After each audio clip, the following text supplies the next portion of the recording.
Evening, everyone. This is Maria Banga, right? And I am the founder of the association Hope for the Abused and the Battered. I am a lawyer and I am a psychotherapist and I am a minister of the gospel. I am so many things in one. I am a person with a lived experience of a mental health condition. I have so many things to one. I'm a mother and all of that. So, yep, I am talking this evening from several perspectives, wrapping up in one. And so I love to just talk from my heart. And there's something that has been on my heart since morning. I experienced something very sad, and someone also reached out to me with their own situation, right?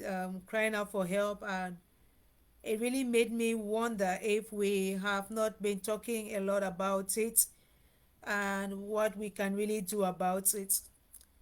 Talking about the spiritual component to all the debauchery, not only going on in the world, but going on in some homes, and causing a lot of havoc. By debauchery, I mean anything that is perverse, is really leading people astray, is costing people a lot, and you know, uh, anything that is becoming addictive and making you kind of act in a very strange way, and maybe spend money you don't have or spend more than you were supposed to spend, or behave in some kind of conduct. And like the person who reached out to me wrote, I lost my family because of my drinking problem. And today, this morning, I went to check on somebody. My spirit had, the Holy Spirit put on my heart to go there, and I went there, and I met a very disturbing situation, domestic violence situation, and the man had beat this woman to the extent where the man stepped on their stomach, and they had a scar there, and there was some opening of the scar, and it got so bad the kids couldn't sleep again. It lasted for some hours, and somebody, they threw the lady outside, and the story was really scary, and it was raining. It rained last night, and I'm like, how did they get there? How did this person get there? What I know, because I noticed a few things when I first met them yesterday that made me think something is going to happen. They were at the bar when I got there at about 4 p.m. They were at the bar drinking beer. Okay. They came home and sat there with me, and when I left at about 6 or 6:30 p.m., I was told today that they went back to the bar, and they only came back from that bar at about 2 a.m. Now, first of all, where do you get money to go and sit in the bar and be drinking? Secondly, even if people offer you those drinks, as you are drinking, do you know what all of that thing is doing to your body? You know, and it is addictive, that habit. So you would sit there and be drinking and be drinking, and that is how your thought pattern changes. That is how you become cognitively impaired, and that is how violence for you is like normal. The slap you give somebody when you are sober is nothing compared to the slap you give somebody when you are under the influence of alcohol. It makes me wonder, is there a spirit, an evil spirit that possesses someone when they're intoxicated? That is the word. It can be drugs, not only alcohol, even cigarettes or weed. They call it speed. Uh, I mean, I've worked at the psychiatric ward with many young men who come in there who have gone completely cuckoos. They were taking speed, they were taking ice, they were taking, it's not the ice in the freezer, they have some drug they call ice, the speed, there is meth. Yes, there's meth in this country. Oh my goodness, there is that common one, Coke. There is oh, forgotten, there was a name for one like that. That one I it's terrible. So those things exist. And I've also worked with guys on the street, so I know more than the ordinary person about those things and where you can get them and all of that. God just saved me. I never tried any of those things, but I have seen people take them. I have sat around them, seen people gather their pennies to go and buy. Oh my goodness. Even when I was abroad, I saw people take those things, and even the ones that they inject, and the effect it has on you, and yet you will still go again once you're sober and go and get some more. It's like, I remember when I was married, and one day I came back from work, and it was 9 p.m., and my ex had not yet come back. And I had my little sister living with me at the time, and she used to go for evening classes. She was in class 6. So on her way back, she called him daddy. She saw him at a bar. The name of that bar in French was in French, Le Premier Miracle. That means the first miracle. So the name of a bar, a drinking spot, is called the first miracle. The first miracle in the Bible is where Jesus turned water into wine. So that bar is saying that that is where the real things happen. Miracles happen in that place. Which kind of miracles? That you will spend all your money, you will start talking fields, you will get under the influence, and then you will start behaving very inappropriately, and by the time you go home, there's probably some spirit of anger and all of those things that have taken hold of you, and before somebody says one word to you, you're already beating on this person. And if that person can also control themselves, they retaliate, and before you know it is a full-blown fight. And then there are wounds, and then there are words, and then the children, all of that. I really wonder, is there an evil spirit behind all of this? What is even in those drinks that by the time you get one, you feel like getting a second, and then you get a third, and then you go back tomorrow, and then you go back tomorrow, to the point where you lose your family, and you yourself realize that you have a problem, but you cannot help yourself anymore. You cannot stop. I mean, I have had issues in my life I couldn't just get rid of like that. I had to pray, I had to cry, I had to fast, I had to surrender, I had to beg God to take them away from me. Like Apostle Paul saying, a thorn in my flesh. I drank one big Guinness one day. Did I finish it? I think I finished it. I got drunk and slept from that day until the next day at about midday, or from 6 p.m. that day. I remember I got back to my house at about 6 p.m. I had gone to some trade fair in Yaoundé, the capital city of Cameroon, and there was this promotion of Guinness going on. At that time, it was by somebody called Michael Power. I've never seen the man. Oh, I saw him only on Cox and all of those things. So you could win something if you buy a bottle of big Guinness and you scratch the cork.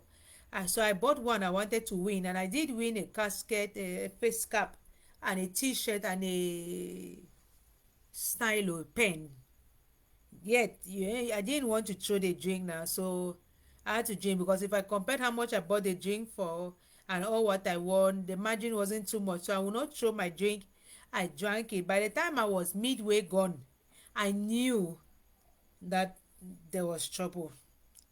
But well, I wanted to be, kind of proud. It's my money. So I drank all of that big Guinness.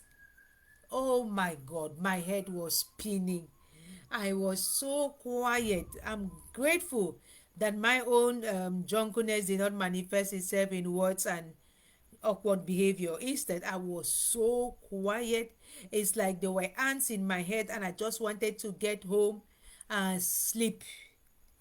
I just got up very quietly, gathered my things, just left, got a cab. That's how I kept feeling like sleeping in the cab, but I knew that if I sleep, I might miss my home, and I was so scared I will miss my home and somebody will snatch my bag, or I could even be raped and everything. Fortunately, it was not yet night. It was like 6 p.m. because I went to that festival after work, like 3:30, 4 p.m. I still see the place where I went to, the former Unity Palace. And so I went straight to the Michael Power stand and drank. So by 5:30, I was already knocked out, and I left that place by 6, just struggling. Got to my house. I was living at what we call that place called the police chinga. I got there, just opened my door, entered my house, and passed out. Slept until the next day. I think it was midday that I got up. In short, it was a Friday. I lost the day. I didn't go to work. Can you imagine? I didn't have no responsibility, no child, no family. Imagine if I had. Well, I would not even know whether my children would go to school. Maybe I'd spend even the money for the market on that day. All of that. And I'm just using the example of alcohol because in this case, this person who also beat on the mother of their child or their children had also been drinking. And then this person who reached out to me, it's also about alcohol, drinking. So I know something about drinking. I've known people who drink too much, and I've known people who have gotten themselves into trouble due to alcohol. I also know people drug addictions and addiction to porn and all of those things. What holds people? What is it? Because you can even say I started out of curiosity, I just wanted to test it. I maybe peer pressure, my friends were going to the bar or to the nightclub, so I said, well, let me also go. I might try it. I mean, and stuff like that. But you don't know that just that one step, one trial, huh, can land you into some trouble. And then there are some people, the enemy is there. We cannot make like those things don't exist. They exist. And so that enemy, that devil, he has agents. He sends them to bars. And then there's a channel on YouTube I watch, Life is Spiritual.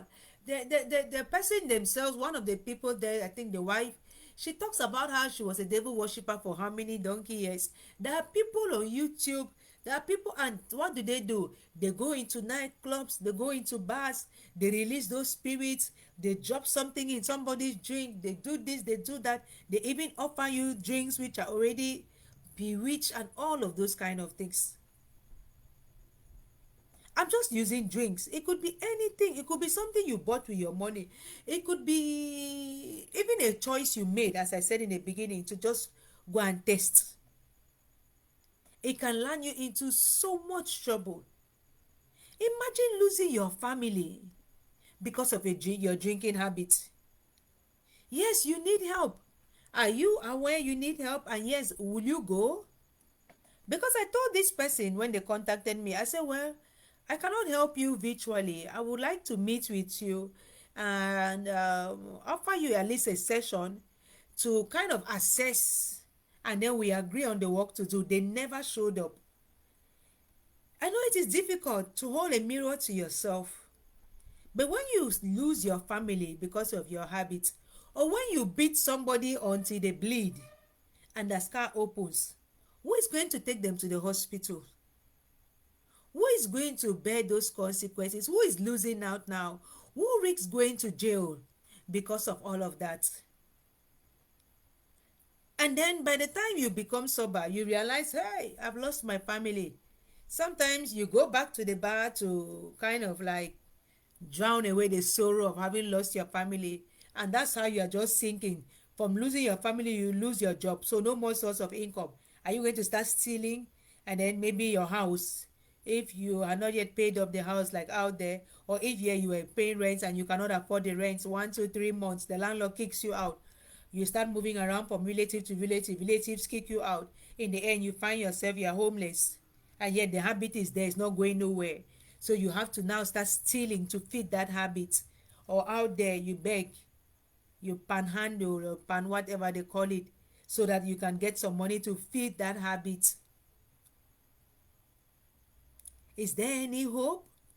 the trauma, the damage you have caused, both physically and emotionally and psychologically, to your spouse, your partner, and the children, to your own self. Can you look at yourself in a mirror the next day after having behaved that kind of a way? You want to say, I don't know what came over me. Well, you went to that bar. Who took you there? You started with one bottle. Maybe you sat there with some friends, and maybe even if it's a witch who came and whatever, did they come and meet you in your house? No. They met you at the bar. So what did you go to do there? Even drinking more than one or two or three, for what? One day I was passing somewhere, I saw a table. I never used to drink like that, so I've never been a fan. I mean, once I was knocked out, I was like, no, Mio, I don't touch those things. I swear, when I used to drink a booster, half a bottle, I would already start. So I didn't really like it. I'll drink like once a year. But now I'm like, so that I don't pass, I don't even go there, I don't touch nothing. I know myself, and it's not worthy of me. So I will not, dirty myself, my taste buds with that kind of rubbish. No, no, no, waste my money and something that doesn't even add no value to my system. I don't want it. So I'm not even going to be yoked with anybody who loves those things. Now I just stay away. Okay. Now, this person, they spend their money. They might not have money to go to work today. They might have a hangover and so not be able to do their job properly today. They might still have that anger issue in them, and then go and take it out on a colleague thinking it's still their spouse, and they get into a real fight there, and before you know it, chairs are breaking heads. There's so much involved, so much. I really pray that people really think about it. Those who have found themselves in these situations and all of that, please, tackle this problem from all angles. Seriously, seriously. It's more spiritual than we might want to admit. Seriously. How would you remove your money? You don't even have much. I hear that one bottle of that thing now, whether it's 1,000 or it's 1,500 fancy CFA, in dollars it might not mean much. It might be $2 or $3 for a bottle, but yeah, people don't even have that kind of money just like that. So to take 1,000 or 1,500 fans to go and buy a bottle of beer, that adds no value to your life. That could be a meal in your house, so you go and put it in a bottle of beer. You might not drink only one, you might drink two, you might drink three. Somebody once boasted to me, I can drink half a crate and still stand. That is 6 bottles. Multiply 6 bottles, even if it's just by 1,000, that makes 6,000. Because even if somebody buys it for you, they will not buy it for you every day. So there will be a day when you buy for yourself and buy for all the other people. All of that money, when sometimes people don't have, you see people are struggling. The family is there. Then maybe there's even no food at home. You take the little you have, you go and put it in a bottle of beer because you want to sit with your friends. Somebody once told me, I said, where are you? They told me where. I said, what are you doing there? What about, why can't you stay home? Say, I'm just killing time. They say in French, je perds le temps.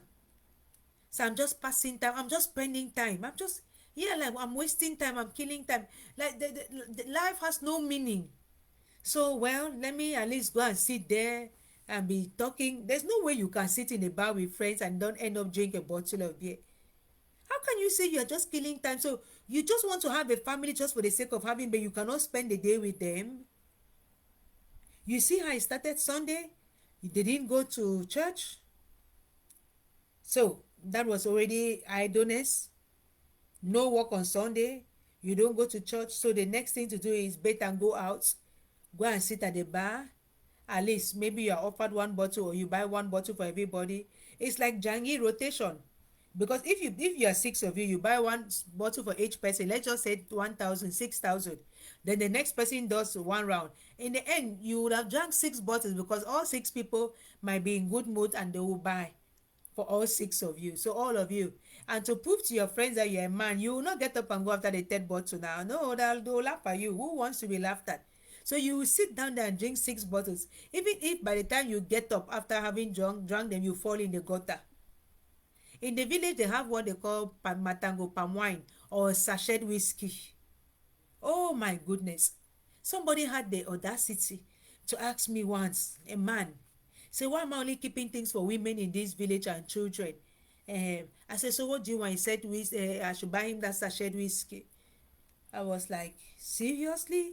So you really think even if I have money, I'll go and buy that thing and come and give people for what? They say, oh, those are the things you bring to the village when you have a funeral. That's what people want. If you don't bring it, they'll say you did not give people nothing. I'm like, thank God that's not my village. And me, I'll not to better say whatever you want to say. I mean, I'm tired. I'm studying and I still have to finish studying this night because well, my morning was spent there and just listening and praying and counseling and talking to this other person and stuff. So I sat down to my school late in the afternoon and there's something I must finish because I'll be traveling to the village tomorrow. So I said I'll have to do this before I sleep. I don't want to talk too much, but I really want to appeal to our consciences. I think men drink more than women, but I don't know. I have been seeing some women. One day I even went someone, I saw a woman early in the morning. I think it was just 7:30. She had a cold bottle of a beer. Yeah, they call music. I'm like, hey God, oh, what has come over? What has come over us? And we cry every day. Times are hard, things are hard. But people are there. You see the beer company that's selling crates upon crates upon crates. Who are drinking? There will be no supply if there's no demand, right? So I really pray, and you can pray for your partner. Don't wait until the habit gets worse and then they break your head, with a chair or with something, and that money that they're spending and all of that. And maybe sometimes the prayer will not work and you end up living like that man. He said he lost his family. He said the wife got up and said, I've had enough. I'm going back to my parents' house with my children. Because what's the point living here and taking care of the family and then you still coming back and beating on me? Better let me go. So please, may the good Lord help us. There is hope, yes. And if you have to leave a woman with your children like this lady did, please, your life is more important though than that civil status. Father, thank you for saving me, I swear. Ah. Okay, well, blessed be Jesus Christ for all time. Good night, everybody. God bless us all.